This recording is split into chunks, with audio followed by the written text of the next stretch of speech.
네, 주님이 주시는 기쁨이 충만하시기를 바라겠습니다. 오늘 말씀은 마가복음 6장 19절에서 20절 말씀입니다. 헤로디아가 요한을 원수로 여겨 죽이고자 하였으되 하지 못한 것은 헤롯이 요한을 의롭고 거룩한 사람으로 알고 두려워하여 보호하며 또 그의 말을 들을 때에 크게 번민을 하면서도 달갑게 들음이러라. 아멘.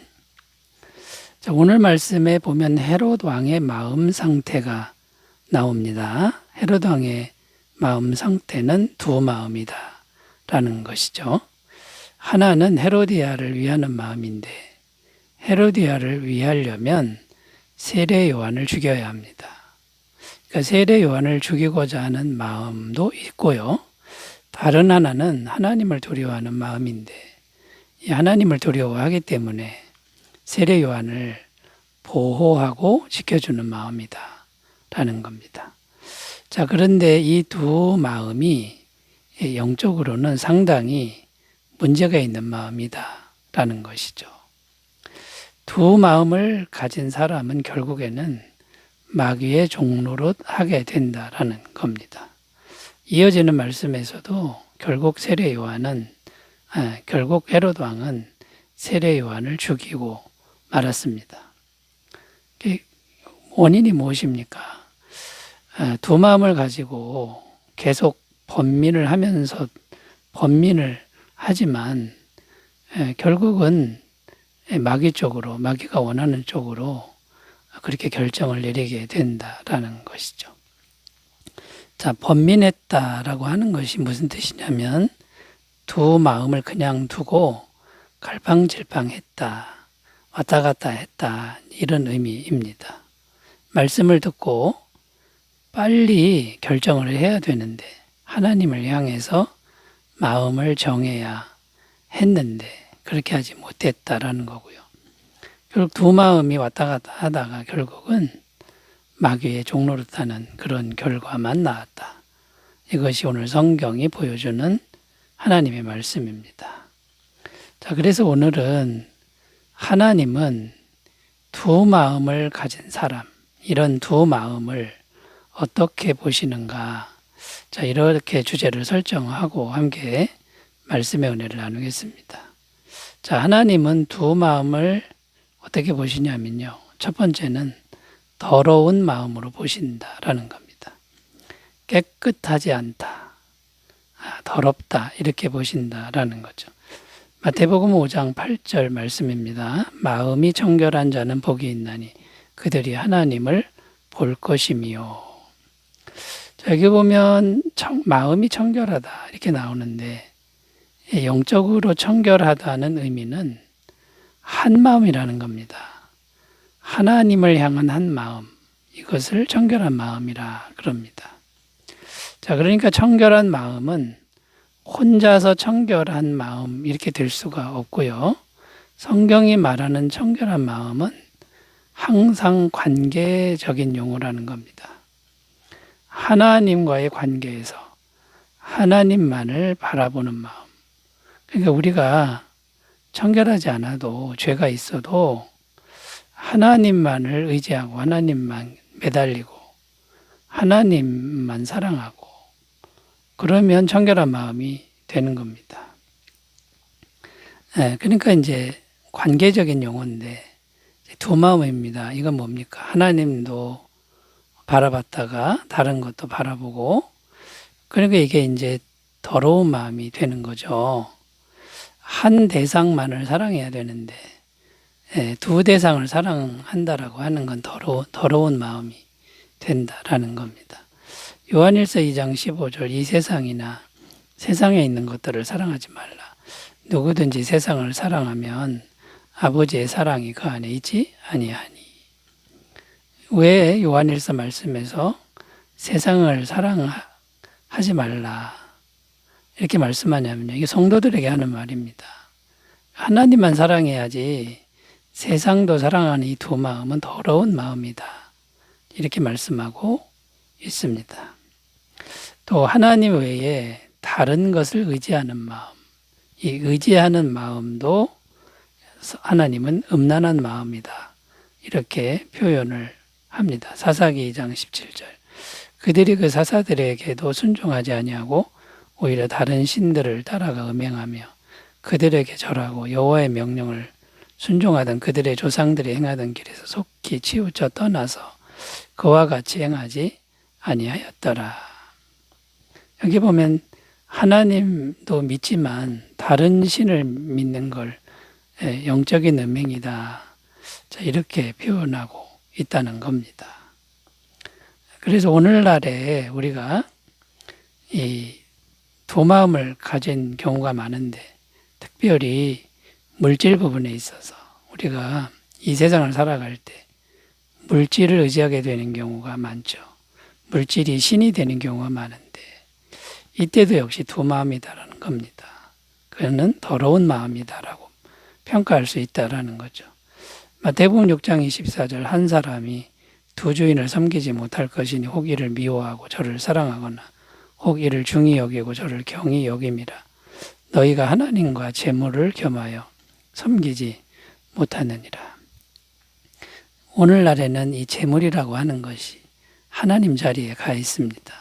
재물만 있으면 다 될 것 같은 이런 마음이 하나님과 겸하여 섬기는 마음인데 이걸 하나님은 더러운 마음이다. 이렇게 말씀하고 있다라는 겁니다. 자, 그러면 우리가 청결한 마음이 되려면 어떻게 해야 됩니까? 결단이 필요하다라는 거죠. 오직 한 마음, 하나님을 향한 한 마음, 하나님만 의지하는 한 마음을 결단해야 된다라는 겁니다. 여호수아 24장 15절 만일 여호와를 섬기는 것이 너희에게 좋지 않게 보이거든 너희 조상들이 강 저쪽에서 섬기던 신들이든지 또는 너희가 거주하는 땅에 있는 아모리 족속의 신들이든지 너희가 섬길 자를 오늘 택하라. 오직 나와 내 집은 여호와를 섬기겠노라 하니. 오직 하나님만 섬기기로 마음의 결정을 할 때 깨끗한 마음이 될 수 있다는 것을 꼭 기억하셨으면 좋겠습니다. 자, 두 번째로 가보겠습니다. 하나님은 두 마음을 어떻게 보실까요? 하나님은 두 마음을 불신앙의 마음으로 보신다라는 겁니다. 야고보서 1장 6절 8절입니다. 오직 믿음으로 구하고 조금도 의심하지 말라. 의심하는 자는 마치 바람에 밀려 요동하는 바닷물결 같으니 이런 사람은 무엇이든지 죽게 얻기를 생각하지 말라. 두 마음을 품어 모든 일에 정함이 없는 자로다. 여기 보면 두 마음이 나오는데 이 두 마음은 믿음이 없는 마음으로 말씀합니다. 믿음의 마음은 무엇입니까? 하나님을 끝까지 신뢰하는 마음이다 라는 겁니다. 그러니까 끝까지 신뢰하다가 망할 수도 있고 죽을 수도 있는데 끝까지 신뢰하면 믿음의 마음이고 중간에 흔들리면 이건 불신앙의 마음이 되는 거고 두 마음이 되는 것이다 라는 겁니다. 많은 신앙인들이 이런 상태에 있는 것으로 보입니다. 한쪽 다리는 하나님께 두고 또 한쪽 다리는 세상적인 것에 두고 이렇게 신앙생활 하다가 유리한 쪽으로 여차하면 유리한 쪽으로 얼른 갈아타는 그런 태도를 가지고 있는 거죠. 그러니까 어느 한쪽을 완전히 버리고 한쪽만 선택해야 되는데 그게 안 되는 겁니다. 이게 바로 두 마음인데 하나님은 불신앙의 마음이다. 이런 사람은 기도해도 응답이 없다라고 분명히 선포하고 있다라는 것이죠. 자, 그러면 믿음의 마음은 어떤 겁니까? 하나님을 믿고 끝까지 믿고 죽을 각오 하는 겁니다. 죽으면 죽으리이다. 죽어도 괜찮습니다. 하나님만 믿겠습니다. 이런 마음을 가져야 된다라는 거죠. 에스더 4장 16절 당신은 가서 수산에 있는 유다인을 다 모으고 나를 위하여 금식하되 반납 3, 4일을 먹지도 말고 마시지도 마소서. 나도 나의 시녀와 더불어 이렇게 금식한 후에 규례를 어기고 왕에게 나아가리니 죽으면 죽으리이다 하니라. 자기가 죽을 각오하고 하나님 믿는 거고요. 그 다음에 믿음의 마음이 뭐냐면 하나님 의지하는 것 외에 다른 의지할 것이 있다 그러면 그걸 다 버리는 마음입니다. 하나님 한 번만 의지하는 것이다라는 거죠. 인간적인 부분에서 의지할 것 버리고 세상적인 의지할 것 다 버리고 오직 성령님만 의지하는 마음, 보이지 않는 성령님만 의지하는 마음, 이것이 믿음의 마음이다라는 거죠. 스가랴 4장 6절 그가 내게 대답하여 이르되 여호와께서 스룹바벨에게 하신 말씀이 이러하니라. 만군의 여호와께서 말씀하시되 이는 힘으로 되지 아니하며 능력으로 되지 아니하고 오직 나의 영으로 되느니라. 여러분, 보이지 않는 성령님만 끝까지 의지하는 이 믿음을 잘 기르시길 바라겠습니다. 세 번째로 가겠습니다. 하나님은 두 마음을 어떻게 보실까요? 성령님의 통로가 될 수 없는 마음으로 보신다라는 겁니다. 주님의 능력의 통로 될 수 없는 마음이다라는 겁니다. 자, 성령님의 통로가 될 수 없다 이 말은 성령님의 임재가 두 마음에게는 임하지 않는다, 임할 수 없다 이런 의미가 됩니다. 이 두 마음이라고 하는 게 우리 안에 뭐가 있냐면 성령의 마음이 있고 육체의 마음이 있다고 증언하죠. 갈라디아서 5장 17절 육체의 소욕은 성령을 거스르고 성령은 육체를 거스르나니 이 둘이 서로 대적하므로 너희가 원하는 것을 하지 못하게 하려 함이니라. 자, 두 마음이 있는데 서로 대적한다고 합니다. 자, 그런데 육체의 마음과 성령의 마음 두 마음 중에 하나만 선택해야 되는데 이 두 마음을 그냥 두는 겁니다. 이 상태로는 성령님이 임할 수가 없다라는 거고 임하시지도 않는다라는 것이죠. 이 두 마음을 가진 상태로는 성령님의 통로가 될 수가 없고 쓰임받을 수가 없는 사람이 된다라는 겁니다.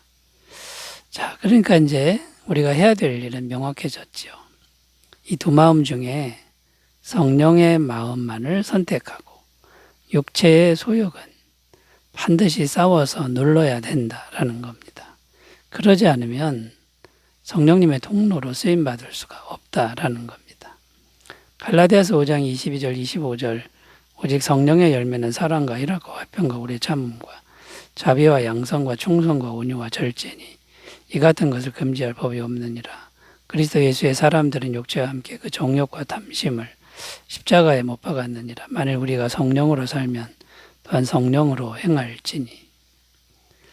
자, 성령으로 행하는 사람들 특징이 나오는데 시간이 갈수록 아름다운 성령의 열매가 풍성해지고 또 시간이 갈수록 정욕과 탐심은 십자가에 못 박히는 이런 과정이 일어난다고 말씀하고 있는 겁니다. 자, 이렇게 성령의 능력으로 육체의 소욕을 눌러야 됩니다. 싸워서 이겨야만 비로소 성령님의 통로로 쓰임받게 된다라는 겁니다. 그래서 이 두 마음을 가지고 그냥 방치하는 사람들은 절대로 하나님의 통로가 될 수가 없다라는 거고요. 이 싸움을 하지 않고 두 마음 그대로 갖고 있으면 성경은 하나님이 토하여 내친다 이렇게 기록합니다. 요한계시록 3장 16절 내가 이같이 미지근하여 뜨겁지도 아니하고 차지도 아니하니 내 입에서 너를 토하여 버리리라. 사랑하는 여러분, 오직 한 마음으로 주님을 섬기시기를 바라겠습니다. 기도합니다. 하나님 아버지, 주님을 의지하는 한 마음만 주옵소서. 예수님의 이름으로 기도드립니다. 아멘. 주님의 임재 충만하시기 바라겠습니다. 감사합니다.